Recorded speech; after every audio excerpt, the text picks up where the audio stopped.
Huge news, the fastest wagon in the world has arrived in Australia. It's the new BMW M3 Touring, the first wagon version of BMW's super sedan ever. That's excluding, of course, the E46 M3, a skunkworks special edition that lives in a dark corner of the BMW Museum in Germany. But for now though, we have the Audi RS4 and Mercedes-AMG C63 Estate's worst nightmare, the quickest car around the Nürburgring Nordschleife. It's arriving in Australia in Q1 2023 in competition xDrive spec only. We're not sure on pricing yet, but we're expecting it to be somewhere north of the 166,500 of the sedan. Of course, we'll have a review on chasing cars around that time, so make sure you hit subscribe.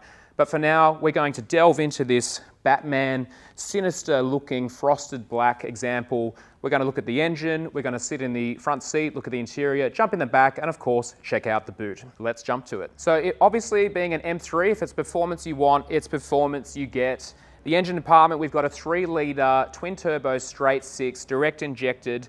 In this competition, guys, making 375 kilowatts and 650 newton meters. It's connected to an 8-speed torque converter auto and then an all-wheel drive system, of course. The all-wheel drive system offers 3 modes. There's 4-wheel drive for maximum traction. There's 4-wheel drive sport, which gives you kind of that rear drive feeling with enhanced traction. And then for the daredevil drifters amongst us, there's the 2-wheel drive, which is full ESC off, rear tyres on fire, mayhem. And actually in that rear drive mode, there's 10-stage traction control. So you can kind of wind in and out the wheel spin as you see fit.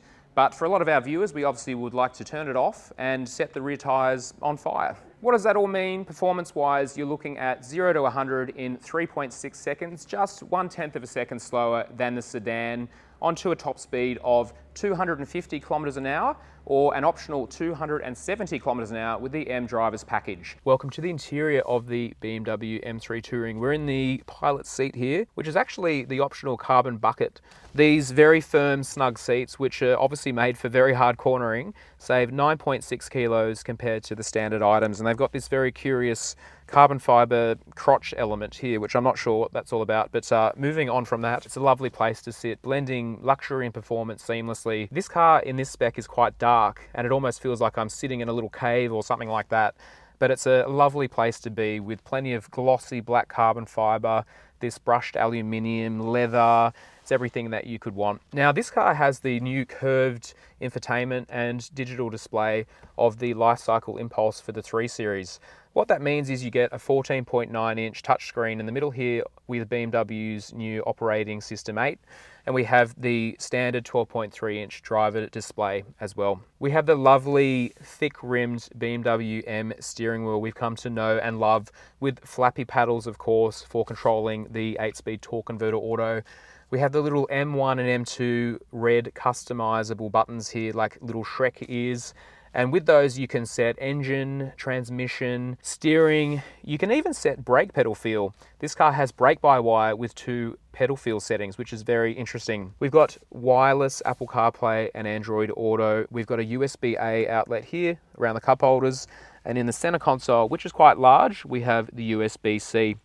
So everything you could need for charging your devices. Here we are in the back seat of the M3 Touring. Obviously a very important place if you have a family, and that's part of the wagon appeal. It actually shares the same wheelbase with the sedan.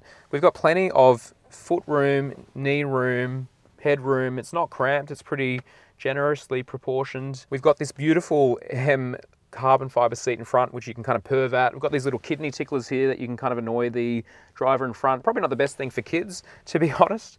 We've got everything you could need. We've got a center armrest here with a cup holder. We've got your own climate control settings down here with 2 USB-C outlets. It's a lovely place to sit, nice and comfortable with plenty of room. I could imagine sitting myself here for a very long trip. Welcome to the business end of the M3 Touring, and this car looks so good from behind. It's 76 millimeters wider than a standard 3 Series Touring, and that's all on these pump rear guards that almost have a bit of an Audi RS6 look about it.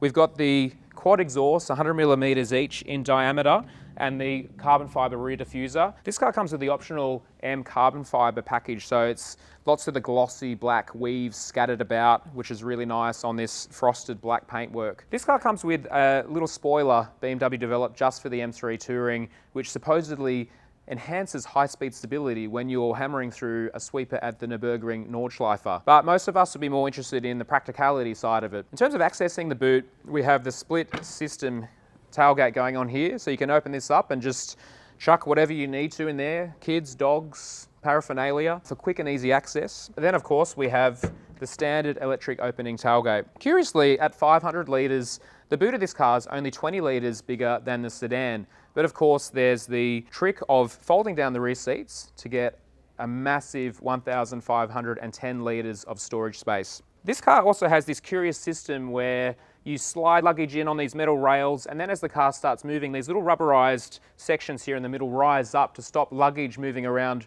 during hard cornering. We've also got everything else you could expect in the boot of this car. We've got a first aid kit under here, a little bit of extra storage space under this bit here, easy folding down of the rear seats just by pulling these two levers here. If it's practicality you're after, it's hard to beat the M3 Touring. So there you have it, our first encounter with the world's fastest wagon here on Australian shores, the BMW M3 Touring.